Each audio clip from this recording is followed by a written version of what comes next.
Sobre as últimas decisões dos Estados Unidos envolvendo o tarifaço contra o Brasil, a gente conversa ao vivo aqui no estúdio do Jornal da Itatiaia com o economista da Valor Investimentos, que é um escritório de assessoria de investimentos, Paulo Duarte. Paulo, bom dia, obrigado pela presença. Bom dia, obrigado por me receber. Ô Paulo, eu queria que você citasse, reforçasse os principais produtos brasileiros que estão incluídos no tarifaço de Donald Trump e qual que será o impacto, e se haverá mesmo impacto negativo aqui para o Brasil.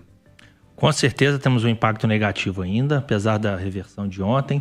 Um pouquinho mais da metade de tudo que o Brasil, estimativas iniciais, né, de tudo que o Brasil exporta para os Estados Unidos vão ser sobretaxados, mais ou menos 55% dos 40 bi de dólares que a gente exporta por ano.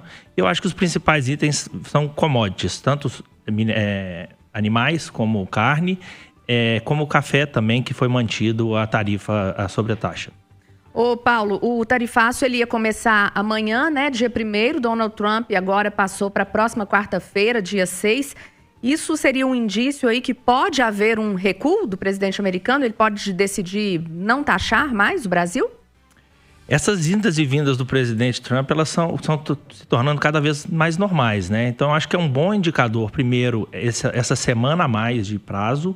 O governo brasileiro começou a se movimentar, eu acho que tardiamente, mandou uma comitiva apenas essa semana aos Estados Unidos. Então, esse tempo a mais aí pode ser positivo para novas negociações. E essa reversão inicial aí de alguns produtos, o que a gente consegue ter uma leitura inicial, que foi muito mais por pressões internas dos empresariados e até de parte do governo americano, vendo os impactos que isso iam trazer na economia interna, inflação e por aí vai, do que necessariamente efeito do início do movimento do governo brasileiro. Então, sim, é positivo, ficou muito melhor do que a gente estava esperando, já que a tarifa inicialmente seria sobre todos os produtos e já a partir de amanhã. Temos um tempo a mais para tentar nos organizar e já temos uma lista relevante, né? Mais ou menos aí, como eu disse, 50% do que a gente exporta para os Estados Unidos, com uma tarifa inicial menor. Elas saem de 0% para 10%, mas não são aqueles temidos 50% que o presidente Trump ameaçou no primeiro momento. Ô Paulo, você disse, né, 55% das exportações brasileiras afetados por esse tarifaço, mais da metade. O Brasil consegue abrir outros países para receber o seu produto, para suprir essa dificuldade de exportar para os Estados Unidos, novos mercados, para não ter tanto prejuízo assim? Eu acho que em parte sim, mas não necessariamente escoar toda essa produção. Trazendo alguns números aí, né? Mais ou menos 25% da carne que os Estados Unidos consomem são importados do Brasil. E 1/3 do café. São os dois itens proporcionalmente mais relevantes dentro da balança lá comercial americana. É difícil imaginar que os próprios Estados Unidos vão conseguir suprir isso com outros fornecedores. No café, por exemplo, a gente sofre concorrência do Vietnã, da Colômbia, mas que tem exportações nominais muito aquém daquela que o Brasil consegue produzir. Então, ainda mais num horizonte de prazo tão curto, é bem difícil imaginar que eles vão conseguir novos fornecedores para suprir essa demanda. Agora, tem alguns setores específicos, como de calçado, por exemplo, no sul do país, que tem produções fábricas exclusivamente feitas para produzir e exportar para os Estados Unidos. Esses setores aí, inclusive, já estão dando layoff, fechando férias coletivas no primeiro momento, e é difícil imaginar que eles vão conseguir escoar essa produção no espaço tão curto de tempo. Agora, essa medida do tarifaço do presidente Donald Trump, ela não chega a ser incoerente para os americanos, porque a alegação principal do Trump é proteger a economia americana, proteger a indústria americana da concorrência internacional.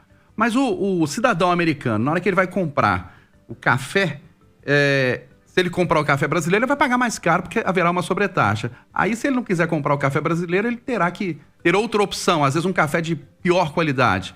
Não vai ser pior também? Vai ser ruim para o cidadão americano? Com toda certeza, e eu acredito que esse foi um dos motivos da primeira reversão aí do governo americano em relação às tarifas. Se a gente olhar a lista dos produtos que foram isentos no primeiro momento, a gente tem diversos ativos estratégicos, né? Muito se falou, por exemplo, da Embraer e da indústria toda da cadeia aeronáutica ali de peças. Foram isentados. Tanto é que a ação da Embraer, que vinha sofrendo aí nos últimos dias, subiu ontem quase 15%.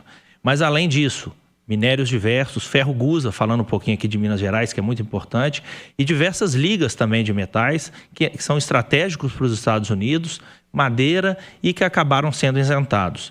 Quando a gente pensa nesses produtos finais que eu disse, principalmente café e carne, são aqueles que às vezes vão fazer um impacto maior na população. É o que o pessoal vai ver, um aumento de preço no primeiro momento nas gôndolas lá dos supermercados americanos.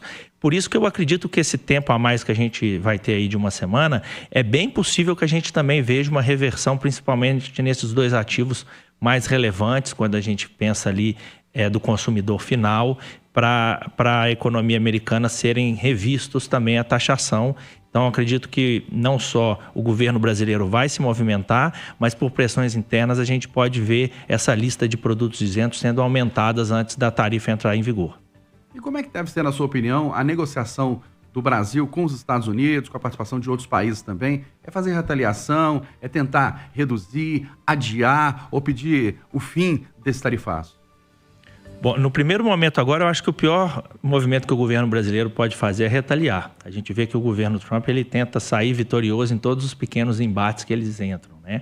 Então, devido às proporções, eu acho que o que foi posto ontem é uma pequena vitória, assim, do governo. Mas a semente do que o governo está colhendo agora em relação à dificuldade de interlocução com o governo americano foi plantada já nas eleições, onde o presidente Lula optou ali por abertamente apoiar a opositora do presidente Trump, que acabou sendo eleito. E no segundo momento, após o presidente Trump assumir o mandato, o governo brasileiro se afastou, acho que até por questão ideológica, e não construiu pontes de comunicação. O Itamaraty também se ausentou ali um pouquinho. E agora, quando a gente teve essa crise sendo colocada pelo governo americano, ficou difícil de estabelecer canais de comunicação. Então, o governo brasileiro está se organizando, correndo atrás do tempo perdido, e é imaginar que eles vão reestabelecer essa ponte, porque no final das contas os Estados Unidos é o nosso segundo maior parceiro comercial, e eu acho que o comércio internacional ele exige muito pragmatismo por parte de qualquer governo. Ok, conversamos aqui no Jornal da Itatiaia com Paulo Duarte. Ele é economista da Valor Investimentos, que é um escritório de assessoria de investimentos. Paulo, obrigado pela sua presença, pela sua contribuição. Um grande abraço, ótimo dia.